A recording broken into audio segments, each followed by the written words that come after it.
চলার পথে আপনাদের লেখা আমাদের কাছে এসেছে।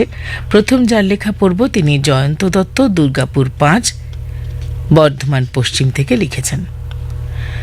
প্রতিদিন চলার পথে কতই না বিচিত্র ঘটনা ঘটে চলে প্রতিনিয়ত, যা আমাকে ঋদ্ধ করে, জীবনকে নতুন করে ভাবতে শেখায়, কখনো হাসায়, কখনো বা কাঁদায়।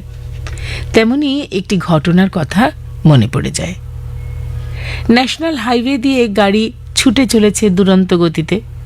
কখন ঘুমিয়ে পড়েছিলাম খেয়াল নেই। ব্যস্ত যানজটে গাড়ি আটকা পড়তেই নিমেষে ঘুম ভেঙে যায়। হঠাৎ দেখি গাড়ির জানালায় একটি কচি হাত, 9-10 বছরের একটি বাচ্চা মেয়ে করুণ চোখে চেয়ে। জানলার কাঁচ নামাতেই সে কিছু সেফটি পিন, চিরুনি এবং আরও কিছু টুকিটাকি জিনিস মেলে ধরে। জিজ্ঞেস করি, এত ব্যস্ত রাস্তায় কেন থাকিস, যদি কোথাও লেগে যায়? উত্তরে সে জানায় যে বড় বড় দোকানের সামনে দাঁড়ালে কেউ কিছু কেনে না, তাই অগত্যা রাস্তায় ছোটাছুটি করেই বিক্রি করতে হয়। সঙ্গে এও জানায় তার মা যে বাড়িতে রান্নার কাজ করে সেই বাড়ির দিদিমণি এগুলি বিক্রি করতে দিয়েছে, বলেছে কমিশন দেবে। তাড়াতাড়ি কিছু জিনিস কিনে নিতেই তার মুখে হাসি ফুটে ওঠে। মেয়েটি হাসি মুখে হাত নেড়ে বিদায় নেয়। গাড়ি এগিয়ে চলে দ্রুত গতিতে সামনের দিকে।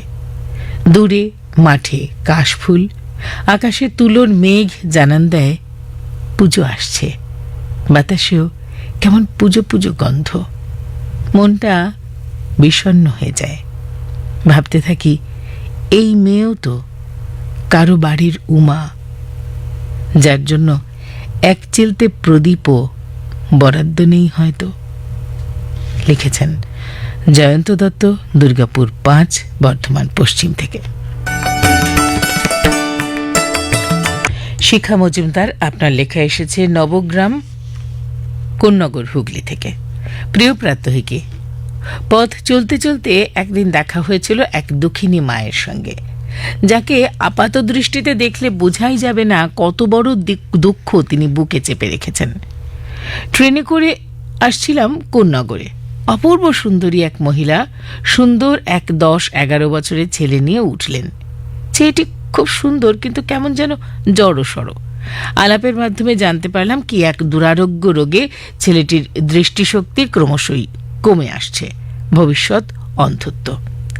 সেই মায়ের কথা আজও ভুলতে পারিনি। আরেকবার শ্যামবাজারে মার কাছে যাওয়ার সময় দেখেছিলাম চায়ের দোকানের মালিকের অনুপস্থিতিতে এক গরিব বাবা ছেলেকে কেক চুরি করে দিতে যাচ্ছিল। দোকানের মালিক দেখতে পেয়ে চোর চোর বলে চিৎকার করেন, ভিড় জমে যায়।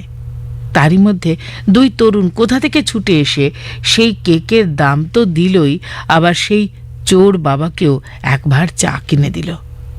সেদিনটা সত্যিই আমার কাছে সুপ্রভাত হয়ে গেল। এরকম একদিন ট্রেন হাওড়া ঢোকার আগেই দেখেছিলাম এক যুবতীকে পথ শিশুদের পড়াতে। সব বাচ্চাদের হাতে স্লেট পেন্সিল আর মেয়েটির হাতে বই।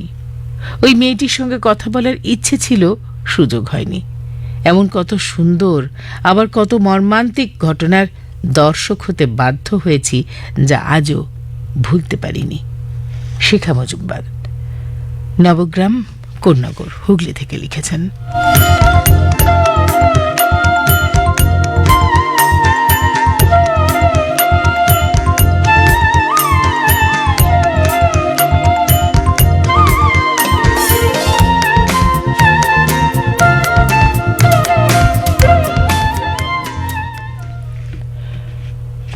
মুনমুন পাত্র লিখেছেন পুরসুরা, হুগলি থেকে।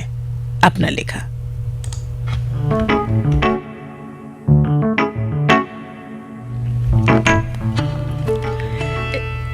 রাজেশ শিবাই চণ্ডী স্টেশন থেকে 9:30 ট্রেন ধরে স্কুলে যায়। তাদের একটি গ্রুপ আছে, সকলে খুব মজা করতে করতে যায়। সিনিয়র টিচারদের সঙ্গে বিভিন্ন বিষয়ে আলোচনা করে। অজান্তে তারা কখন তার গার্জিয়ান হয়ে উঠেছে সে জানতেই পারেনি। রাজেশ অবিবাহিত, তাই পাত্রের নির্বাচনের দায়িত্ব তারা নিজেরা নেয়। একই ট্রেনে যাতায়াত করত অলি শিক্ষিকা, অবিবাহিত। ঠিক হলেও কায়দা করে জানতে হবে অলি ম্যাডামের ভবিষ্যৎ চিন্তাভাবনা কি, তার কোনো পছন্দের পাত্র আছে কিনা। এই গুরুদায়িত্ব দেওয়া হলো অনুপবাবুকে। অনুপবাবু অলির সঙ্গে কথা বলে সব খবর জেনে নিলেন। অলির বাড়ি থেকে বিয়ের জন্য পাত্র নির্বাচন প্রক্রিয়া চলছে। অলি খুব চিন্তিত, যদি দূরে বিয়ে হয় স্কুলে আসার অসুবিধে হবে। অলির সঙ্গে আলাপ করানোর দায়িত্ব নেয় সমীরদা। অলি আর রাজেশ একে অপরের সঙ্গে কথা বলা শুরু করে। অন্যদিকে ট্রেনের টিম জল্পনা কল্পনা করতে থাকে ওদের 4 হাত এক কি করে করা যায়। অবশেষে তারা সফল হয়। অলি আর রাজেশের রিসেপশনে হাজির হয় 60 জন ট্রেন যাত্রী। অলিরা ওই টিমের কাউকেই নিমন্ত্রণ করতে ভোলেনি তাদের নতুন জীবন শুরু করার সময়, কারণ তাদের জীবনে নতুন চলার পথে তাদের সহযোগিতা ছিল। তাই তাদের শুভেচ্ছা শুভকামনা পরবর্তী চলার পথকে সুন্দর করে তুলবে। মুনমুন পাত্র, হারুয়া, পুরসুরা, হুগলি থেকে লিখেছেন।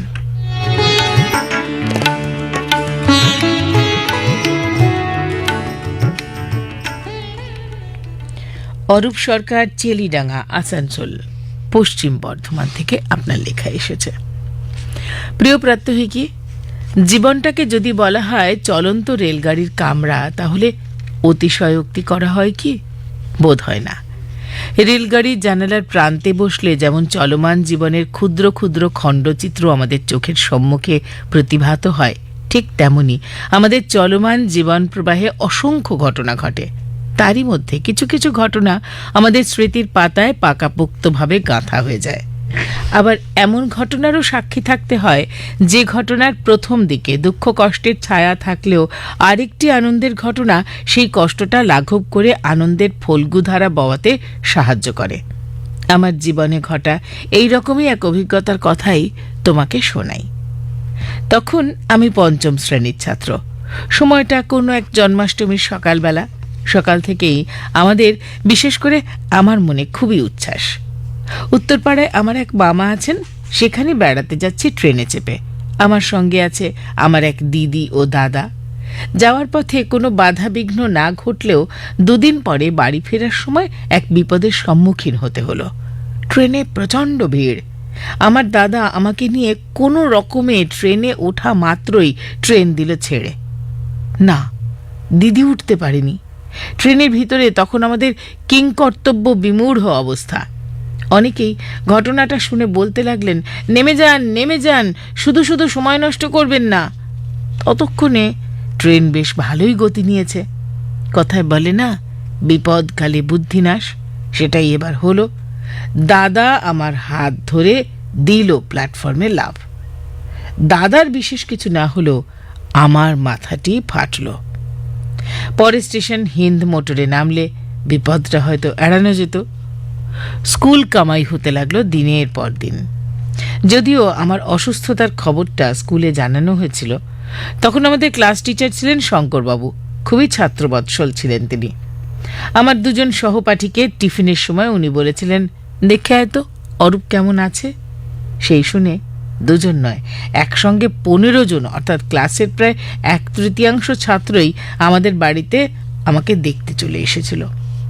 অনেকদিন পর আমিও আমার বন্ধুদের দেখতে পেয়ে অনেক কষ্টের মধ্যেও এক টুকরো আনন্দকে যেন খুঁজে পেয়েছিলাম। তাই বহু বছর কেটে গেলেও সেই পুরনো স্মৃতিটাকে এখনো ভুলতে পারিনি, পারবও না। প্রাত্যহিকী পরিবারের সকলকে শুভেচ্ছা ও ভালোবাসা জানিয়ে চিঠি শেষ করেছেন অরূপ সরকার, চেলিডাঙ্গা, আসানসোল, পশ্চিম বর্ধমান থেকে।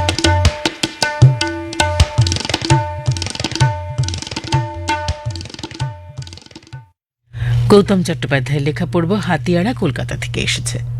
ভাই প্রাত্যহিকী, প্রায় 10 বছর হলো কয়েক মাস অন্তর শিয়ালদহের সরকারি মেডিকেল কলেজ হাসপাতালের হৃদরোগ বিভাগে নিজের জন্যই যেতে হয়। বছর 3 আগের কথা। ফেরার পথে রাস্তার দোকান থেকে চা পানের অবসরে দেখি হাসপাতালের দরজায় বসে এক কঙ্কালসার তরুণী ফুঁপিয়ে ফুঁপিয়ে কাঁদছে। তার কোলে একটা পুঁটলির মতো কিছু রয়েছে। পাশে দাঁড়িয়ে দুটো ছোট ছোট মেয়ে, তাদের মধ্যে বড়টাকে জিজ্ঞাসা করে জানা গেল তাদের বাবা গাড়ি ডাকতে গেছে, কিন্তু তার মা কাঁদছে কেন? আমার বোন হয়েছে আবার, তাই। যেসব জায়গায় মরা কান্না শুনতে পাওয়া স্বাভাবিক, হাসপাতাল তার মধ্যে একটি, কিন্তু সেই নারী কাঁদছিল জীবনের স্পন্দন কোলে নিয়ে। না, এমন কোনো ঘটনার জন্য আমাদের চলার পথে একটুও হোঁচট লাগে না। দ্বিতীয় পক্ষের বিষয়ে জ্ঞাপনের দিনেই একটা তথ্যের প্রতি দৃষ্টি আকৃষ্ট হল। ওয়ার্ল্ড ইকোনমিক ফোরামের রিপোর্ট অনুসারে বিবিধ মানবিক অধিকারের প্রশ্নে 164টা দেশে লিঙ্গগত বৈষম্যের হার রয়েছে 68.5%। মানুষ হতে গেলে মানুষকে তবে আরো কত পথ চলতে হবে?